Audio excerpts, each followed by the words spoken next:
iOS 26 Beta 7 is here and we're almost there. How is it going, everybody? You're watching Then About Tech, and that's right, Apple has just released iOS 26 Beta 7, meaning we're so close to the final release of iOS 26. If you ask me, a little bit less than a month away from the release. Considering that we expect iOS 26 to be released at September 15th.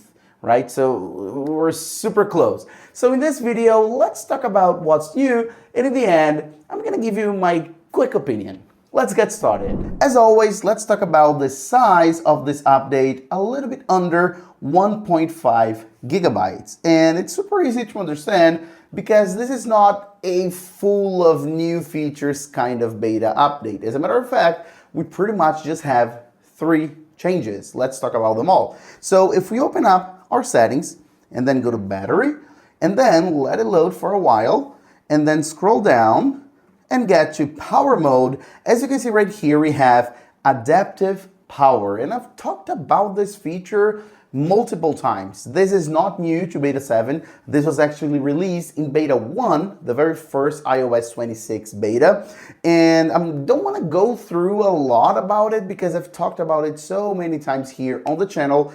But what's actually new regarding adaptive power is adaptive power notifications. As you can see, this is a new toggle. It just didn't exist before. So let me just disable it, and as I re-enable it, you have probably seen the second new feature, but I'm going to talk about that in a second. So adaptive power works in a very smart way. Don't think of it like a substitute of low power mode. As you can see, low power mode is right here below, so it's not a substitute, but the way it works is your iPhone will use AI to constantly monitor your battery usage, and then when it realizes, it identifies that you're actually using your iPhone a little bit more than usual, it will actually take action automatically, do a few things to make sure your battery will last longer, including, for example, throttle the performance a little bit, lower the screen brightness, and a few more things.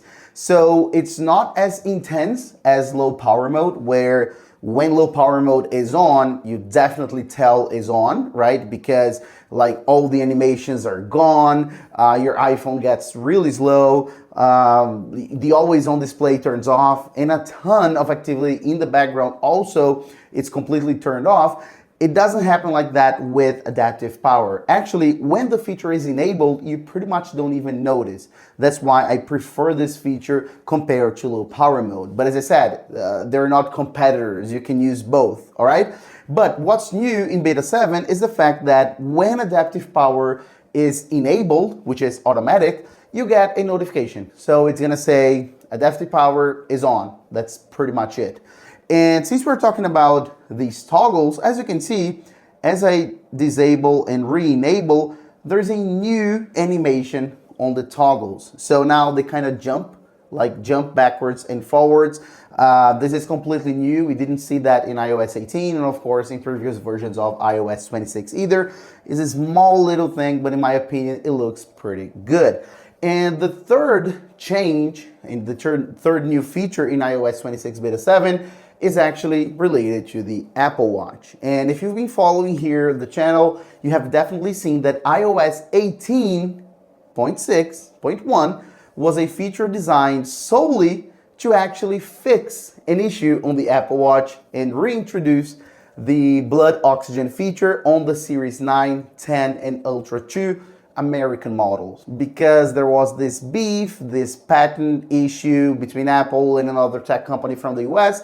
And if you want to learn more about this, I'm going to direct you to this card, link in the description, because I explained you in detail this whole situation about Apple and the fact that they had to disable the blood oxygen monitor on those specific models, the American models, right? So the thing is, in iOS 18.6.1, they actually found a way to fix this, to get around this issue, and then re-enable the feature on those models. And now, in Beta 7, they just applied this very same solution, so then blood oxygen monitor is back working in Series 9, 10, Ultra 2, Apple Watches, American models. All right, so that's pretty much it regarding new features in Beta 7. I could also notice some changes here and there, especially on how smooth the system is. So like opening up apps, navigating on apps, open and closing, control center. As you can definitely tell here, it's pretty much perfect. iOS 26 is pretty much done. It's polished. It's not laggy. It's not choppy anymore, if you ask me. It feels pretty much 100% fluid. If you actually gave an iPhone running iOS 26 Beta 7 to, let's say, a non-pro user, a light user, they would have a really hard time telling this is a beta software because you don't see apps crashing, you don't see the iPhone rebooting all the time, black screens and things like that. That, of course, it's completely normal. It was happening in Beta 3, Beta 4, until Beta 5. Beta 6 and 7 is pretty much perfect, if you ask me. So now we're still gonna see Beta 8, Beta 9, maybe Beta 10 or even more, which in my opinion, we won't see differences and changes and new features anymore. Just small things here and there.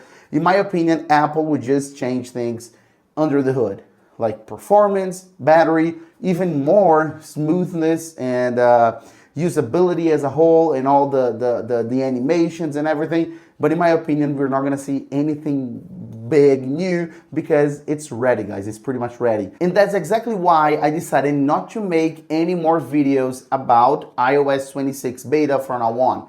So as I said, Beta 8, Beta 9, Beta 10, or even more, unless of course we get something big and relevant, which as I said, I don't think is gonna happen. So I just don't think it's worth it since I don't post many videos every week.